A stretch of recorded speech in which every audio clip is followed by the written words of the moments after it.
लक्ष्मण हाके भगवानगडावरती दाखल झालेले आहेत आणि त्या ठिकाणी असणाऱ्या सभेला ते संबोधित करणार आहेत। येताना त्यांच्या गाडीवरती हल्ला झालेला आहे। सर, भगवानगडावर दाखल झालात, पाऊस सुरू आहे, मेळावा घेणार हा निश्चय आहे, हल्लाही करण्यात आला। खरं तर आम्ही आत्ता नगर बायपासला दौंड चौकामध्ये गाडीवरती हल्ला झाला। 10-15 लोकांनी पोलीस डिपार्टमेंट असताना सुद्धा गाडीच्या काचा फोडल्या आणि मोठे 4-5 फुटाचे बांबू घेऊन आमच्यावरती हल्ला केला। 2 मुलांना त्यांना मारहाण पण झाली। आणि आत्ता आम्ही भगवानगड मार्गे आम्ही खाली पाथर्डी तालुक्यामधल्या दैत्यनांदूरला आम्ही सभेला जात आहोत।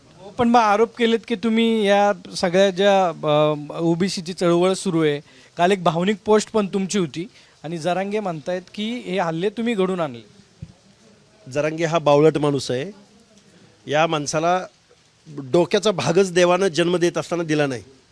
कारण जरांगेला म्हणावं, आत्तापर्यंत 9 वेळा हल्ले झाले, तुझ्या नवनाथ वाघमारेंची गाडी जळली त्यावेळी तू काय बोलला आणि 1 तासातच तो आरोपी तुझा राईट हँड निघाला आणि आत्ता पोलीस डिपार्टमेंट आहे ना। आता isakal.com आहे देशातील नंबर 1 ची मराठी न्यूज वेबसाईट। प्रत्येक अपडेटसाठी isakal.com ला नक्की भेट द्या।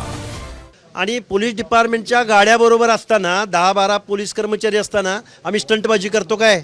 याचा डोक्याचा पहिला इलाज करा। याला पहिल्यांदा एखाद्या मनोरुग्णाच्या हॉस्पिटलमध्ये पहिल्यांदा याला ॲडमिट करा, कारण बेजबाबदार वक्तव्य करतो हा माणूस।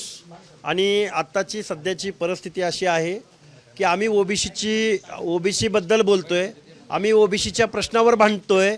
मुख्यमंत्री महोदय, आम्ही बोलायचं का नाही बोलायचं?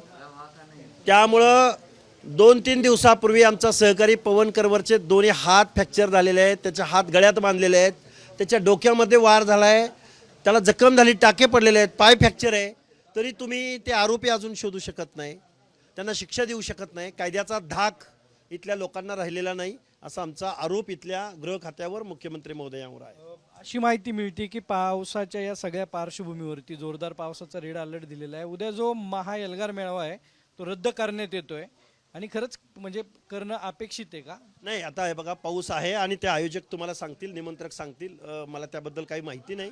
पण आम्ही ओबीसीचं आंदोलन, ओबीसीची चळवळ जोपर्यंत या महाराष्ट्राचा GR रद्द होत नाही तोपर्यंत आम्ही ही चळवळ थांबवणार नाही।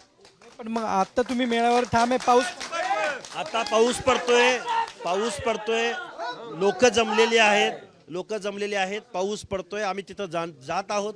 थोडी पावसाने उघडीप दिली तर आम्ही पाण्यामध्ये उभं राहून आम्ही आमची सभा, आमचा मेळावा पार पाडू। पण मग सरकारमधून आपण जर बघितलं तर कार्यकर्ते घोषणाबाजी करतायत आणि हल्ले जे होत आहेत त्याच्या संदर्भात गृहमंत्र्यांना तुमचं काय बोलणं झालंय का? आणि मग वारंवार असे घटना का घडतात पोलीस तुमच्या बरोबर असताना? बघा, 9 वेळा हल्ला झालेला आहे। आता ओबीसीनी महाराष्ट्रात राहायचं की नाही हा मुख्यमंत्र्यांना सवाल आहे। कारण तुम्ही आमचं आरक्षण काढून घेणार, तुम्ही संविधानाचं ऐकणार नाही, तुम्ही कुठल्या आयोगाचं ऐकणार नाही, तुम्ही माननीय न्यायालयाचं ऐकणार नाही, तुम्ही मनमानी करताय। आणि आम्हाला प्रत्येक गोष्ट न्यायालयात जाऊन न्यायालयाकडून जर दाद मागायला लागत असेल तर तुम्ही काय कामाचे? आम्ही तुम्हाला कशासाठी निवडून दिलंय? आणि ओबीसीनी काय चूक केली? आम्ही तुम्हाला एवढं मतदान दिलं, आम्ही तुम्हाला निर्णायक मतदान दिलं, आणि आम्ही जर तुम्हाला मतदान दिलं नाही असं वाटत असेल, तुम्ही फक्त संशोधनाची एक सर्वे करणारी एजन्सी लावा ना, आम्ही कुणाला मतदान दिले ते कळेल। काय चूक केली ओबीसीनी? आता ओबीसी बांधवांनाही माझं सांगणं आहे, आता तुम्ही भांडत बसा एकमेकामध्ये, तुम्ही वेगवेगळी आंदोलनं करत बसा, तुमचं आरक्षण गेलेलं आहे, आता तुम्हाला फिरायला सुद्धा मुश्किल होणार आहे या महाराष्ट्रामध्ये। भावनिक पोस्ट काय? 9 हल्ले आतापर्यंत झालेले आहेत। भावनिक पोस्ट म्हणजे 9 हल्ले झाले तरी आता बोलायचं काय? एक तर सरकार ऐकत नाही, एक तर ओबीसीचे नेते बोलायला तयार नाहीत, एक तर ओबीसी मधले हे सगळे बांधव बोलायला तयार नाहीत।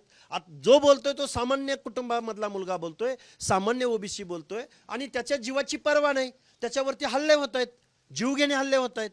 त्यामुळे ह्या सगळ्या नाराजीमधून ती पोस्ट लिहिलेली होती। नक्की नाराजीमधून ही पोस्ट लिहिलेली होती आणि या पुढील काळामध्ये मेळाव्यांवरती मी ठाम आहे। कॅमेरामन किरण काजळेसह सागर आवड, साम TV, भगवानगड। देश विदेशातील प्रत्येक घडामोडींचे लाईव्ह अपडेट मिळवण्यासाठी आता साम टीव्हीच्या सर्व सोशल मीडिया प्लॅटफॉर्मला लाईक, फॉलो आणि सबस्क्राईब करा। तसंच सर्व नोटिफिकेशनसाठी बेल आयकॉन प्रेस करायला विसरू नका।